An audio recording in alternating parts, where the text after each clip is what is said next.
Kadang-kadang ada setengah partner kita yang tak sama dengan visi dengan kita lah. Daripada situ saya rasa agak tercabar. Daripada pengalaman ni, saya sentiasa mengambil positif lah. Nak menuju kepada visi dan juga value yang kita bawa, dia memerlukan sedikit sacrifice dan juga fokus. Jadi dengan adanya fokus tu, barulah kita boleh drive bisnes ni ke level yang seterusnya. Saya bermula dengan bukan klinik gigian. Pada tahun 2017, saya mulakan perniagaan dengan mobile repairing, iPad dan juga gadget lain-lain. Saya mulakan sewaktu saya bekerja di sektor awam lagi, di klinik kerajaan. Pada waktu tu, saya mengajak rakan-rakan sekerja yang lain yang sama dengan klinik, terutamanya asisten. Waktu tu dental surgery assistant, medical assistant, staf sokongan di Kementerian Kesihatan lah, untuk menjana pendapatan yang lebih, terutama waktu malam ataupun waktu hujung minggu. Jadi saya mengajak mereka untuk sama-sama lah belajar dengan saya untuk dapatkan skill daripada seperti repair phone ataupun repair gadget yang lain. Pada waktu tu kami mulakan dan saya telah joint venture bersama dengan kawan saya dengan membuka satu kedai. Kita fokus pada repair phone lah terutamanya di USG, dan bermula daripada situ saya mendapat idea untuk mulakan bisnes. Penambahan human development tu, saya dapat tengok kemajuan tu berlaku lah. Kita dapat menjana lebih banyak income dan seterusnya human development tu berlaku lah. Jadi dari situ saya nampak ada kepuasan kat situ. Dan seterusnya tahun 2019 saya mulakan dengan idea untuk mulakan klinik pergigian, sebab saya sendiri memang doktor gigi dan pengalaman dah 10 tahun pada waktu tu. Jadi saya nak menggunakan skill yang ada itu untuk membuka klinik gigi swasta. Jadi terbinalah Dentist Malaya pada tahun 2019. Setakat ni kita ada 6.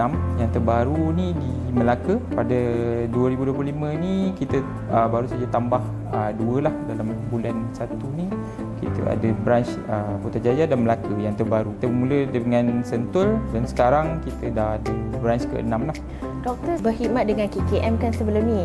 Tapi apa yang menyebabkan doktor nak start your own dentistry punya brand? Jujurnya saya berminat dengan bisnes selepas saya mula buat phone repairing tu bersama dengan rakan-rakan sekerja. Kemudian saya ada mengambil part time MBA Master in Business Leadership. Pada waktu tu saya mendapat scholarship lah untuk mengambil secara part time. Saya dapat knowledge berkenaan dengan bisnes lah.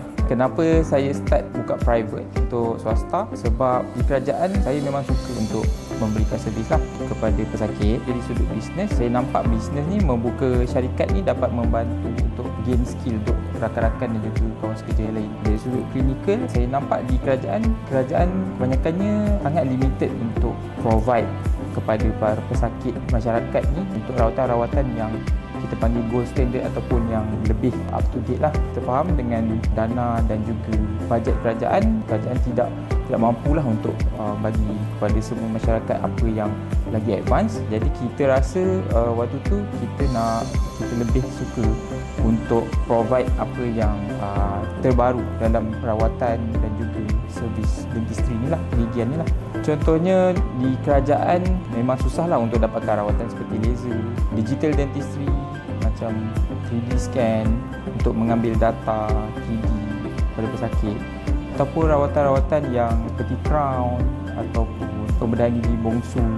Itu pun susah untuk dapatkan rawatan di kerajaan dan selalunya akan mengambil masa yang lama lah. Tapi bila kita buka klinik swasta, kita dapat lebih memudahkan akses kepada masyarakat atau publik pesakit untuk dapatkan rawatan yang seperti itu. Dari segi macam mesin di kerajaan sangat limited, di mana center seperti hospital sahaja yang ada CBCT scan contohnya, ataupun certain jenis X-ray.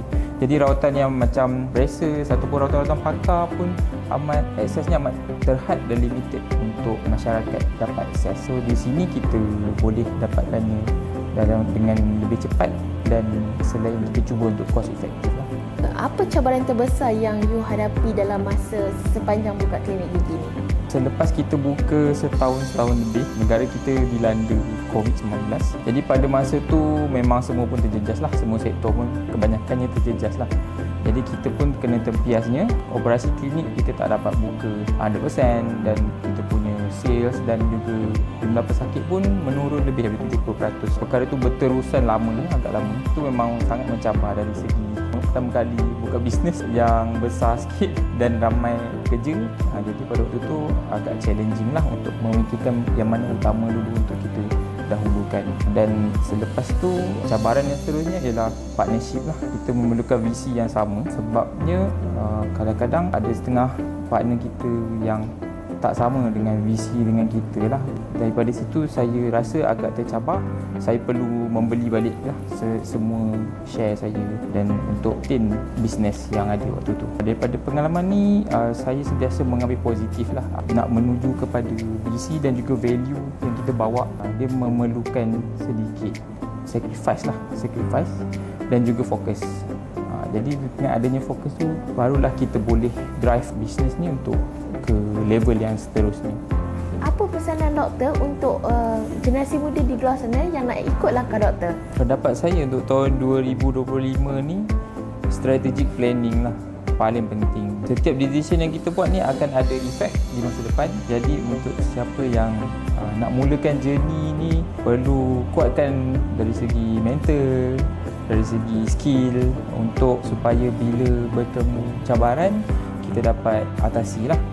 Jadi daripada planning yang lama, walaupun ambil masa sikit untuk planning, kumpul dulu segala resource yang ada dan kemudian boleh mulakan berbuat baik kepada orang lain dalam masa, walaupun kita tak sedar, lama kelamaan kebaikan kita ni akan ternampak juga dan dapat dirasai keikhlasan tu. So genuine connection sesama kita akan membentuk teamwork yang lebih bagus dan akan membantu journey kita dalam pergerakan kita dalam journey lah.